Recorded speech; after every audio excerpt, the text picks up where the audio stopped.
Che tipi di consulenza esistono?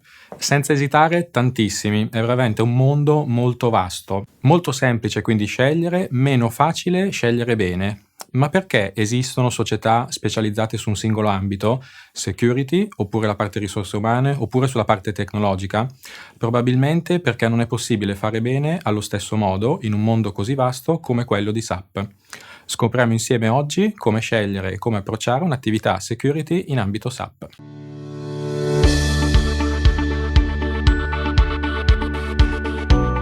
Ciao, sono Massimo e oggi scopriamo insieme che cosa significa fare consulenza SAP Security, come dovresti valutare i fornitori, che cosa devi fare tu durante un progetto di sicurezza in ambito SAP.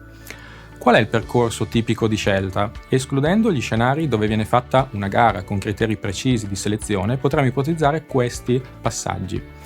1. Identifico il fornitore potenziale tramite ricerche in maniera autonoma sul web, ad esempio, oppure sul consiglio di altri, passaparola.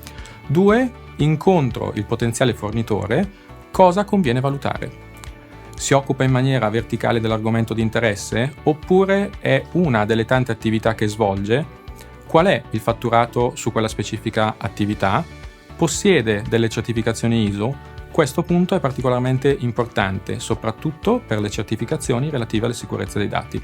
Quanti fornitori ancora ad oggi hanno, ad esempio, i propri device non crittografati? La certificazione è un modo per capire se questo viene fatto tramite un sistema di gestione integrato e verificato da un ente esterno.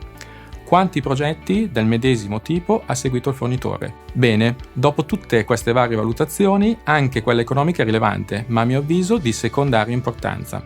Una volta scelto, si iniziano le attività. Cosa devi fare e in che modo vuoi approcciare le attività?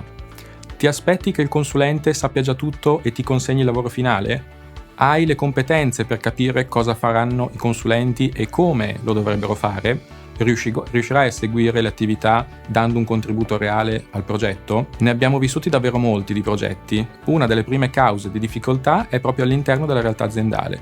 Molto spesso, infatti, ci sono delle aspettative non chiare che portano facilmente fuori strada. Alcune in parte citate in precedenza. Ma cosa devi fare per evitare le difficoltà nei progetti SAP Security? 1. Prima di partire fai della formazione, anzi acquista dal fornitore di turno dei pacchetti di giornate, non ne servono decine, per farti spiegare che cosa avverrà durante il progetto, quali saranno le varie fasi, quali saranno gli attori coinvolti e con quale peso. A volte il contributo che l'azienda deve dare viene sottovalutato. Questa prima parte ti permette anche di capire se il fornitore sa di quello che parla oppure se è totalmente improvvisato. Meglio capire subito se non è dato lo scopo. Avvieresti un progetto avendo parlato solo con il commerciale di turno? Io preferisco sapere prima che cosa dovremmo fare noi come azienda e che cosa e come dovrà fare il consulente. Attenzione, la formazione può essere già calata sulle esigenze del cliente. 2. Prima di fare della formazione con il fornitore di turno, informati in maniera autonoma.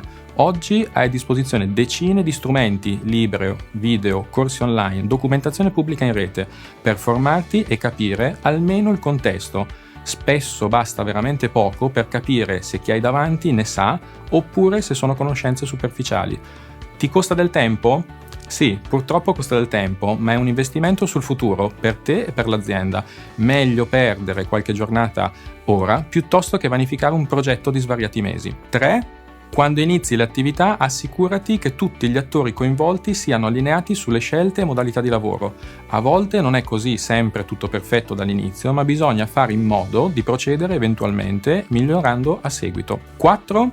Stai seguendo decine di progetti in contemporanea o puoi pianificare del tempo per seguire questa attività? Il rischio è che venga delegato tutto al fornitore di turno, ma quest'ultimo da solo, seppur in gamba, non potrà mai farcela. 5. Il tuo contributo reale. Che cosa intendo? Lavori assieme al fornitore per trovare la giusta soluzione o ragioni assieme a lui per calare la soluzione nel contesto aziendale? È comodo e semplice aspettarsi una soluzione pronta e corretta, ma nella realtà spesso non funziona sempre così. Ci deve essere il contributo del fornitore che conosce in dettaglio le soluzioni previste, ma anche del cliente che conosce la realtà aziendale. Spero di esserti stato utile, ricordati di iscriverti al canale se ancora non l'hai fatto, seguici anche su LinkedIn, visita ed iscriviti al nostro blog www.aglea.com/blog se vuoi ricevere aggiornamenti periodici. Contattaci se vuoi scoprire come migliorare la sicurezza dei tuoi sistemi SAP. A presto, ciao!